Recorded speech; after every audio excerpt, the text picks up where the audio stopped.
నమస్తే, welcome to our channel. నేను మీ అనుష. పవన్ కళ్యాణ్ గారికి అలాగే ప్రకాష్ రాజ్ గారికి సోషల్ మీడియాలో మాటల యుద్ధం జరుగుతుంది. మధ్యలో బండ్ల గణేష్ గారు నువ్వెవడురా, నీకేం సంబంధము, అసలు నువ్వు తమిళనాడు వాడివా, తెలంగాణ వాడివా, లేకపోతే కన్నడ వాడివా అనే మాటల యుద్ధం జరుగుతుంది. అసలు ఓవరాల్గా ఏం జరుగుతుంది అనే విషయం గురించి డీటెయిల్గా తెలుసుకునే ప్రయత్నం చేద్దాం. ఈ రోజు మనతో పాటు ఉన్నారు ప్రముఖ పొలిటికల్ అనలిస్ట్ భరద్వాజ్ గారు ఉన్నారు. మాట్లాడేద్దాం. నమస్తే సార్. నమస్తే. అసలు ఏం జరుగుతుంది సార్? అంటే జనరల్గా పవన్ కళ్యాణ్ని అడపాదడపా ప్రకాష్ రాజ్ గారు జస్ట్ ఆస్కింగ్ అనే పేరుతో ఆయన ట్వీట్ చేస్తూ ఉంటాడు. ఆయన చాలా కాంక్రీట్గా సంఘ్ పరివార్తో కలిసి ప్రయాణిస్తున్న వాళ్ళందరి మీద దాడి చేస్తాడు. ఆ దాడిలో భాగంగానే వాళ్ళతో కలిసి నడుస్తున్నటువంటి పవన్ కళ్యాణ్ మీద, అంటే సనాతన ధర్మం గురించి ప్రతి క్షణం మాట్లాడుతూ ఉంటాడు పవన్ కళ్యాణ్. కాబట్టి ఆయన కూడా టార్గెట్ అయ్యాడు. అయిన సందర్భంగా ఆయన మాట్లాడిన ప్రతి మాటని తీసుకుని నీ ఇంటిగ్రిటీ ఏమిటి పవన్ అని అడుగుతూ ఉంటాడు ఆయన. ఈ అడిగే క్రమంలో రీసెంట్గా పవన్ కళ్యాణ్ తెలంగాణలో జనసేన పార్టీ ప్రారంభిస్తున్నాను అని చెప్పాడు. ఒక గొడవ జరిగింది. ఆయన మీటింగ్కి పర్మిషన్ ఇవ్వలేదు. ఈ పర్మిషన్ ఇవ్వని సందర్భంలో ఆయన ఇంట్లోనే ప్రెస్ మీట్ పెట్టి ప్రపంచాన్ని ఉద్దేశించి మాట్లాడాడు. ఈ మాటల మీద రియాక్ట్ అవుతూ, అంటే ఆయన నేను ఇక్కడ పెట్టాలనుకోలేదు పార్టీ, కానీ పెడుతున్నాను. ఇప్పుడు గతంలో పనిచేసిన నాయకుల్ని వేరే పార్టీలోకి వెళ్ళిపోమని చెప్పినా వాళ్ళు వెళ్ళట్లేదు, కాబట్టి నేను పార్టీ పెడుతున్నాను, ఇక్కడికి వచ్చి జనం సమస్యల మీద ప్రభుత్వాలను నిలదీస్తాను, ప్రజల గురించి మాట్లాడటానికి నన్ను ఎవరు ఆపేది అన్న లెవెల్లో రెచ్చిపోయి మాట్లాడాడు ఆయన. దానికి ప్రకాష్ రాజ్ గారు రియాక్ట్ అయ్యి ఒక ట్వీట్ చేశాడు. బాబు, నువ్వు ఒక్కడివే వస్తున్నావా, సోలోగా వస్తున్నావా, లేకపోతే నీ టీంతో వస్తున్నావా? టీం అంటే అక్కడ కూటమి ప్రభుత్వం ఉంది, తెలుగుదేశం, బీజేపీ ఎలాగో ఇక్కడ ఉంది, బీజేపీ ఆల్రెడీ ఉంది. ఇప్పుడు నువ్వు వస్తున్నావా, నీ ఫ్రెండ్ని కూడా తీసుకొస్తున్నావా? తెలుగుదేశం పార్టీ తెలంగాణ నుంచి క్విట్ అయిపోయింది, ఇప్పుడు మళ్ళీ రీఎంట్రీ ఇస్తోంది అని మొన్న మహానాడులో లోకేష్ గారు చెప్పి మేము త్వరలో తెలంగాణ మీద కూడా కాన్సన్ట్రేట్ చేస్తున్నాము, తెలంగాణలో కూడా అధికారంలోకి వస్తాం అని మాట్లాడాడు ఆయన. ఆ మాటల్ని దృష్టిలో పెట్టుకుని వారు కూడా వస్తున్నారా, కాబట్టి నువ్వు ఒక క్లారిటీ ఇవ్వు ప్రపంచానికి, అంటే బీజేపీ డిజైన్ చేసి నడిపిస్తున్న కార్యక్రమం అనేది ప్రకాష్ రాజ్ ఇంటెన్షన్. బీజేపీ అంటే మొన్న ప్రధానమంత్రి గారు వచ్చి వెళ్ళాడు 15 రోజుల క్రితం ఇక్కడికి. వచ్చి వెళ్ళినప్పుడు ఆయన ఓపెన్గా ఒక మాట చెప్పాడు. నేను బెంగాల్లో కాషాయ ప్రభుత్వంతో ప్రమాణ స్వీకారం చేయించి వస్తున్నాను, వచ్చే ఎన్నికల్లో తెలంగాణలో కూడా కాషాయ ప్రభుత్వాన్ని గద్దెక్కించాలనేది నా ఉద్దేశం, అందుకని దానికి సంబంధించిన పనులు మొదలవుతున్నాయి అని చెప్పాడు ఆయన. ఆ పనులు మొదలవటంలో భాగమే పవన్ కళ్యాణ్ ఇప్పుడు ఇక్కడ యాక్టివ్ కావడం అనేది క్లియర్గా అర్థమవుతుంది. ఆ విషయాన్నే ప్రకాష్ రాజ్ మాట్లాడి ఇక్కడ కాంగ్రెస్ పాలనని ముగించటం కోసం వీళ్ళందరినీ రంగంలోకి దించుతున్నారు, దించి ఆంధ్ర ఓట్ బ్యాంక్ని కన్సాలిడేట్ చేస్తే, ఈ కన్సాలిడేట్ అయినటువంటి ఆంధ్ర ఓట్ బ్యాంకు జనసేనకి తెలుగుదేశం పార్టీకి వెడితే ఆ ఓట్ బ్యాంక్ సాలిడ్గా మన కంట్రోల్లో ఉంటుంది. ఎలాగూ బీజేపీకి తెలంగాణలో కొంత ఓట్ బేస్ ఉంది, ఆ బేస్ ఉంది కాబట్టి అది ఎలాగో ఉపయోగపడుతుంది. అలాగే ప్రభుత్వ వ్యతిరేక ఓట్ బ్యాంక్ కూడా వాళ్ళకే పెడుతుంది.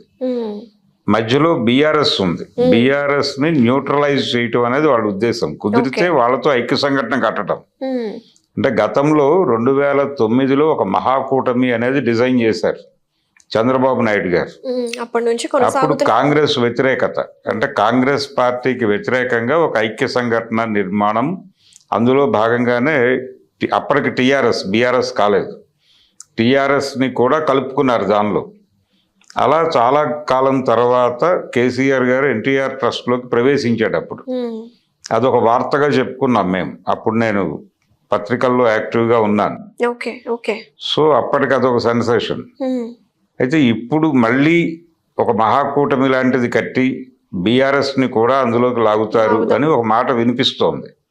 అందుకని ఇప్పుడు పవన్ కళ్యాణ్ మాటల గురించి కాంగ్రెస్ పార్టీ ఎక్కువ మాట్లాడింది, కానీ బీఆర్ఎస్ మాట్లాడలేదు. అంటే న్యూట్రల్గా ఉన్నారు, చాలా సైలెంట్గానే ఉన్నారు. అంటే ఆచితూచి ఎలా మాట్లాడాలో అప్పుడు మాట్లాడదాం, ఇప్పుడే వద్దు, తొందరపడద్దు అన్నట్టుగా ఉన్నారు వాళ్ళు.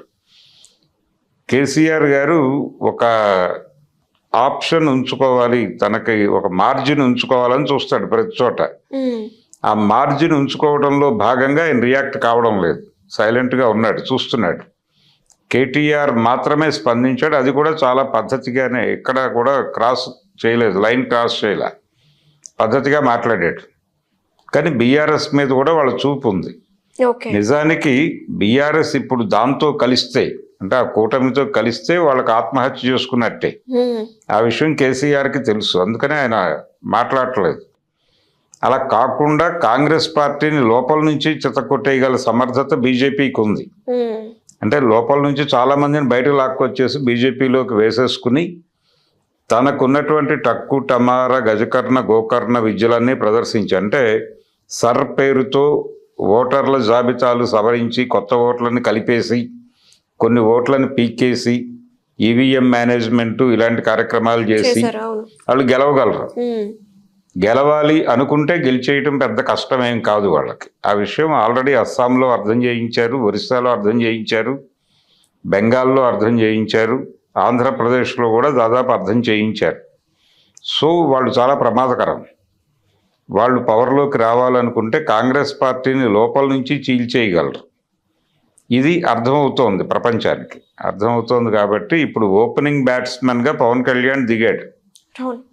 దిగిన సందర్భంగా ఈ ఓపెనింగ్ బ్యాట్స్మెన్ అడుగుతున్నాడు, బాబు నీతో పాటు రన్నర్ ఒకటి కావాలి కదా పిచ్ మీద, ఈ రన్నర్ ఎవరు, తెలుగుదేశమేనా, వస్తోందా, ఎప్పుడు వస్తుందో చెప్పు అని ఆయన అంటే ఒక రకంగా పోక్ చేస్తున్నాడు. ఈయన పవన్ కళ్యాణ్ కంటిన్యూస్గా నడుస్తోంది, ఆయన ప్రతి సందర్భంలోనూ గిల్లుతాడు.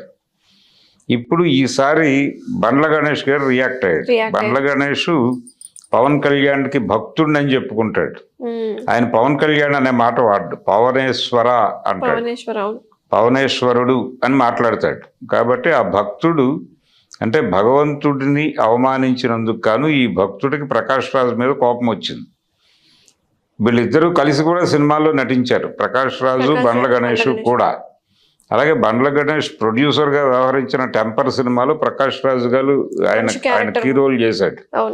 కాబట్టి ఆ రిలేషన్స్ ఉన్నాయి. పవన్ కళ్యాణ్తో కూడా సినిమాలు చేశాడు కదా ప్రకాష్ రాజు. ఈ గొడవలు మొదలైన తర్వాత, ఆయన జనసేన పెట్టిన తర్వాత కూడా వీళ్ళు కలిసి పనిచేశారు. రీసెంట్గా వచ్చినటువంటి ఓజీలో కూడా ఉన్నాడు ప్రకాష్ రాజు గారు, ఉన్నాడు. ఇంతకుముందు వకీల్ సాబులో కూడా యాక్ట్ చేశాడు ఆయన. ఆ సంబంధ బాంధవ్యాలు ఉన్నాయి వాళ్ళ మధ్య. కానీ సెట్స్ మీద వాళ్ళు ఈ విషయాలు మాట్లాడుకుంటారా లేదా అనేది పక్కన పెడితే, బయట మాత్రం ఆయన ప్రతి పొలిటికల్ స్టేట్మెంట్కి ఈయన కౌంటర్ వేస్తాడు, కొంచెం సర్కాస్టిక్గానే వెళ్తాడు, వెళ్ళి కొంచెం అటాకింగ్గానే వెళ్తాడు. దాని మీద పవన్ కళ్యాణ్ ఎప్పుడు అగ్రెషన్ అవ్వలేదు, రియాక్ట్ కాలేదు, కొంచెం సైలెంట్గానే ఉంటూ వచ్చాడు. ఇప్పుడు ఈ మధ్య కాలంలో బండ్ల గణేష్ని కూడా దూరంగానే ఉంచాడు పవన్ కళ్యాణ్. ఈ మధ్య మళ్ళీ దగ్గర అవడానికి ట్రై చేస్తున్నాడు ఆయన. అంటే ట్రై చేస్తూ మళ్ళీ ఆయనతో సినిమా తీయాలి, ఇలాంటి ప్రోగ్రామ్ ఏదో ఉంది. గతంలో గబ్బర్ సింగ్ తీశాడు, మళ్ళీ ఇంకొక సినిమా చెయ్యాలి అనే ఉద్దేశంతో కొంచెం పవన్కి దగ్గర అవటం కోసం ప్రకాష్ రాజ్ మీద సీరియస్ అటాక్ చేశాడు. చేసి నీకేం సంబంధం, నువ్వెందుకు వేలు పెడుతున్నావు, నువ్వు తమిళుడివా, తెలుగువాడివా, కన్నడ వాడివా, అది తేల్చి చెప్పు ముందు అంటున్నాడు. నిజానికి అలా మాట్లాడటం ఇబ్బంది. ఆయన రియాక్ట్ అవుతాడు, రేపు ఎల్లుండో ప్రకాష్ రాజ్ మళ్ళీ దాడి మొదలెడతాడు. నన్ను ఎవరు అని ప్రశ్నిస్తున్నావు, నన్ను ఎవరు అని ప్రశ్నించేటప్పుడు పవన్ కళ్యాణ్ కూడా తెలంగాణ నేటివ్ కాదు కదా, ఓకే నేను కన్నడ వాడిని, నేను వెళ్ళిపోతాను బెంగళూరు, ఓకే. మరి ఆయన ఆంధ్రావాడు కదా, ఆయన కూడా నెల్లూరు భీమవరమో వెళ్ళిపోవాలి కదా, పవన్ కళ్యాణ్ నువ్వు తీసుకెళ్ళి దింపుతావా అని అడిగే అవకాశం ఉంది. కనుక ఇది ఇప్పట్లో అవ్వదు. ఈ యుద్ధం, ఈ వార్ జరుగుతూ ఉంటుంది. ఇప్పుడు ఆయన ఇంకొక ఇద్దరి కోసం చూస్తున్నాడు ప్రకాష్ రాజ్. బండ్ల గణేష్తో పాటు ఇంకొక ఇద్దరు ముగ్గురు మాట్లాడితే నలుగురిని కలిపి ఒకసారి కొడదామని చెప్పి చూస్తున్నాడు. మరి అది ఎలా పరిణమిస్తుందో చూడాలి. Right sir, thank you so much. So social మీడియాలో జరుగుతున్న వార్ గురించి అయితే దాన్ని డీటెయిల్ గా క్లియర్ గా ఎక్స్ప్లెయిన్ చేశారు మాకు. థ్యాంక్ యూ అండి. హలో, తెలుగు రాజ్యం ఛానల్ చూస్తున్నారా? సామాజిక, రాజకీయ, జీవన చిత్రణే తెలుగు రాజ్యం. అతిశయోక్తులు, అసత్యాలు ఉండవు. రాజకీయ కోణం కాదు, ప్రజా కోణమే కొలబద్ద. తెలుగు రాజ్యం వీక్షణ మీ ఉత్తమ అభిరుచికి నిదర్శనం.